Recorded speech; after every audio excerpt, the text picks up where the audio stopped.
So it was early this morning. I had this long, drawn out, like, dream. And it felt like I was in Washington, D.C. And I don't know why, but also Baltimore keeps coming up in my dreams.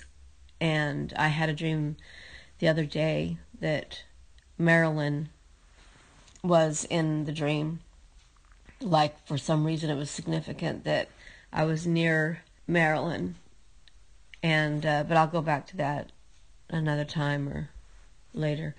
But anyway, so all I can remember, because this is like this long drawn out dream, I'm in, I guess, Washington, D.C., literally in the city. And there's a threat of a tornado, or a hurricane, a storm. And at one point I even seen it, and it looked like a hurricane. Just, it was a big, like, tornadic storm that came through, and people were talking about shelter and looking for shelter. We got to find something.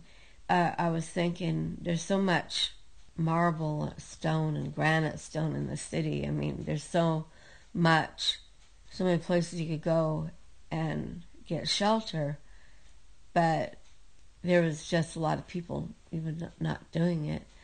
But it seemed like I was coming from the outside of the city into the city, walking towards the Capitol Mall, going that direction. The closer that I was getting, the more granite and marble and, basements and places that you could just go squat down in, it seemed like.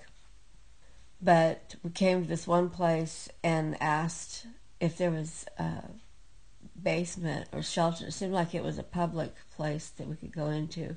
They said no. And so we're kind of stuck outside.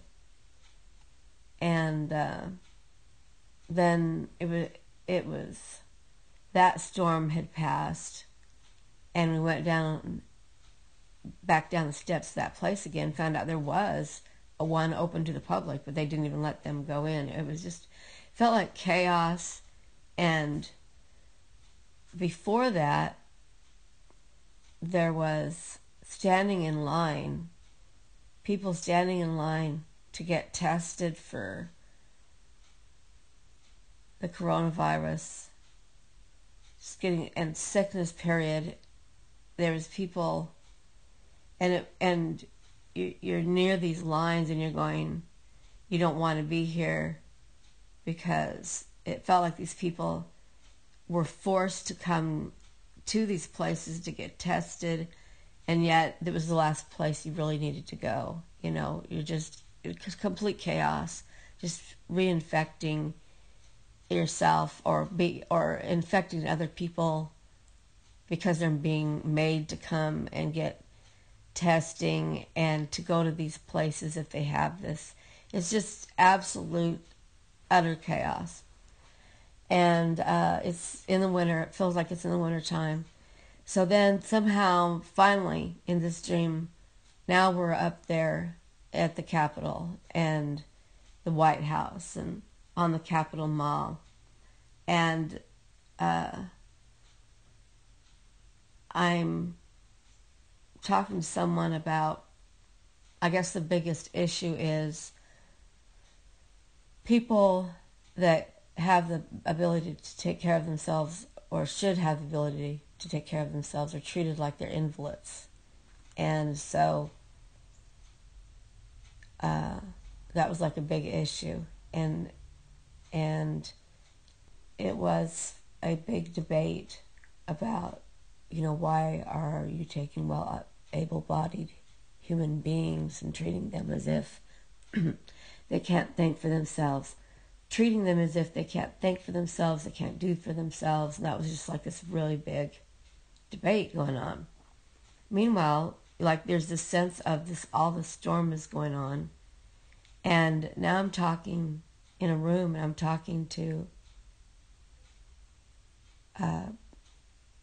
Joe Biden. He's in the room. He's trying to communicate with us.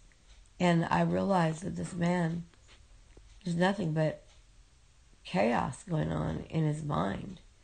Like, he can't finish. I was standing there looking at him going, my gosh, he cannot finish a full sentence. And he got easily confused and easily sidetracked. And we had phones in there, and telephones were working. Communication was cut off and then reestablished, and it just felt like odd, just chaos. And in the middle of a meeting, there'd be so much incompetence that the meeting would never get to the point. And I was just looking at him like, and I just started talking to him. I said, Biden, President Biden, I said, we love you. I love you. I care for you. I love you. I was like, I took his arm. I said, we care for you. We love you. We're not against you.